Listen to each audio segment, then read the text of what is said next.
up, everyone? It's Emma and Eugene. And today we are talking about Ethiopian coffee, or Bueno Titu. Let me redo that. Buna Titu, which means drinking coffee in Ethiopian. Before we jump into Ethiopia's current coffee significance and how you can determine if you're drinking an Ethiopian coffee, we wanted to talk a little bit about the historical significance of Ethiopia. Why don't you take it away, Emma? So, in Ethiopia, there was a farmer named Kaldi, and he was a goat farmer who discovered coffee. Well, the whole story goes, and it ends up in the port of Mocha, and what we know now as the huge supplier of Ethiopia coffee. Now, the Ethiopian coffee is one of the biggest African suppliers of coffee in the world. It also includes 12 million people in the country cultivating or picking the coffee itself. That provides all that coffee to the world. Also, more coffee is produced within the country than is exported. So they're taking a lot of the coffee that should be coming to more of the world, but we understand better. As many of you guys, I'm sure, are aware, the SCA has come out with a flavor wheel so that you can check out the flavor profiles of your coffee. And when you're drinking an Ethiopian, there is a very, very distinct flavor profile that you'll be able to taste when drinking this coffee. Most of the times there's a lot of herbal, very floral type of flavors coming through, and then the body is also very light. It's not going to be extremely creamy, it's not going to coat your mouth, but it's going to be almost like a thin cloud going through your mouth. And you're going to get that blueberry, almost raspberry, sometimes strawberry flavor profile from it as well. The best. So good.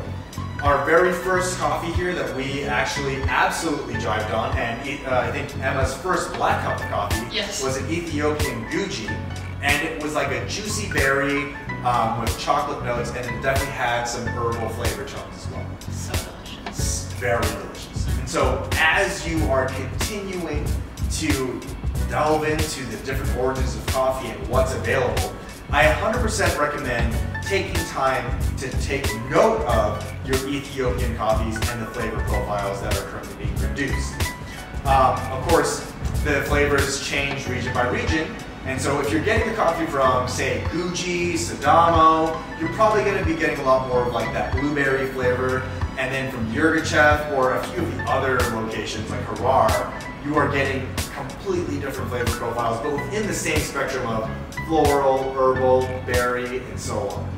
A very good thing to note is that the natural Ethiopians are where you're going to get this extremely wild, diverse flavor profile, while as if you do a washed coffee, usually you get a much cleaner cup with a little bit of acidity. It's much more balanced and not nearly as heavy on the fruity tones.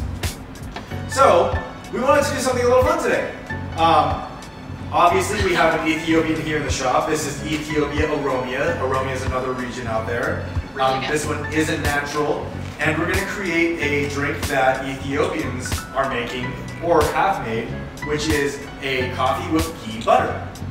I'm sure some of you guys already know about this type of a recipe. A lot of people talk about bulletproof coffee, and you know, at the end of the day, there is a lot of benefits to having bulletproof coffee. It keeps you full throughout the morning, and it's a great way of enjoying coffee and creating a much more filling coffee. Yeah, filling feeling. I mean, after you drink your coffee. Absolutely. Well, and if you don't mind. No, of course. Okay. So the reason why we're doing this is because it was believed that a lot of times back when coffee wasn't a beverage, they would mix the coffee bean itself, they would grind it and mix it with ghee or animal fat to make almost like what we know as a protein ball, and they would eat it on long journeys, traveling, whatever they needed to do, and eat it almost as like we eat protein balls now. And it would give them a lot of energy because you had the coffee in it. So now they still cultivate that within their coffee, and a lot of people in Ethiopia still use ghee in their coffee, but as a beverage. So we're trying that today. Yeah. So a ghee bulletproof coffee for you. For you.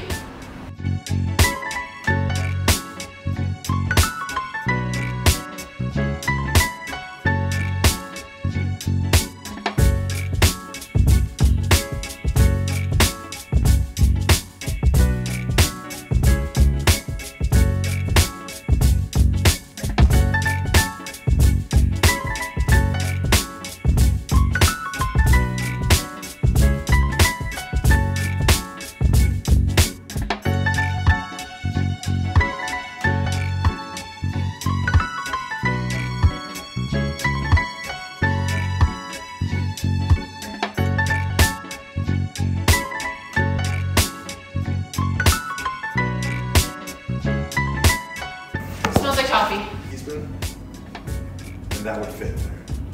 Yeah, so half teaspoon. Okay. All right, guys, so we've made our bulletproof coffee. We did kind of mess around with the ratios a little bit. Of course, our pour over is made of our standard pro pour over. If you're not familiar with it, please let us know or go check out one of our other videos. We do have that recipe on there.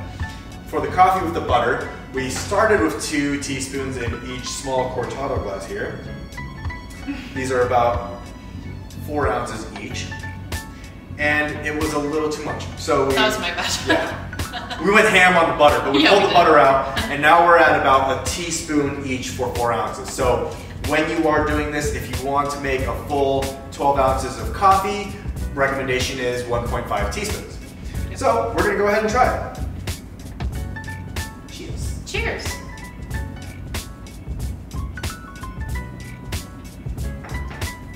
Oh, wow. I can see why they drink that in That's Ethiopia. actually really good. It's really good. You know, I've actually had my reservations of bulletproof coffee, mainly because, you know, Me too. as many of you know, it's butter. Yeah. But my God, that's actually like really tasty. It's delicious, honestly. And it's like, it's not really warm too because the butter was like room temperature, so it brought the coffee down to the perfect sipping temp.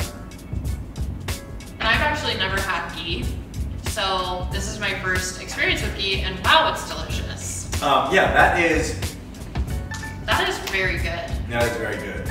Let's break down the flavor profile. It actually, the ghee does a really nice job of cutting through the acidity of the Ethiopian coffee. Oh yeah. And it creates that like almost creamy body that you would expect from, say, some darker origins. Like our Mexico E-Cafe of Chiapas Natural has a really nice creamy body, almost like marshmallowy. Yeah. For sure. It gives it more of a nutty taste too that Ethiopians don't have normally. Absolutely. But you still get that nice, light, fruity taste. It doesn't feel too heavy. Yeah.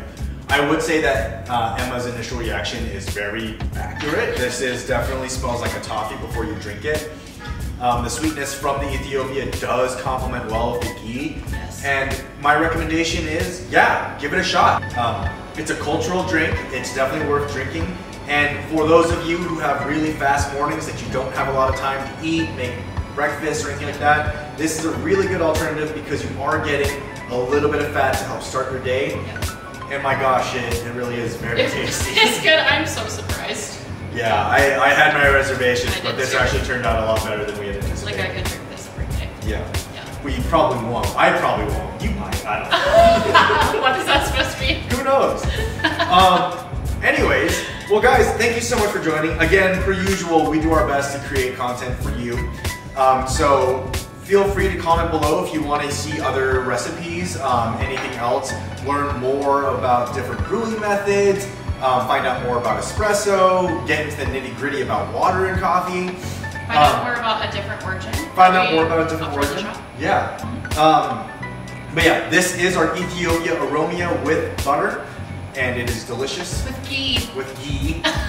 Ghee, of course. It's clarified butter.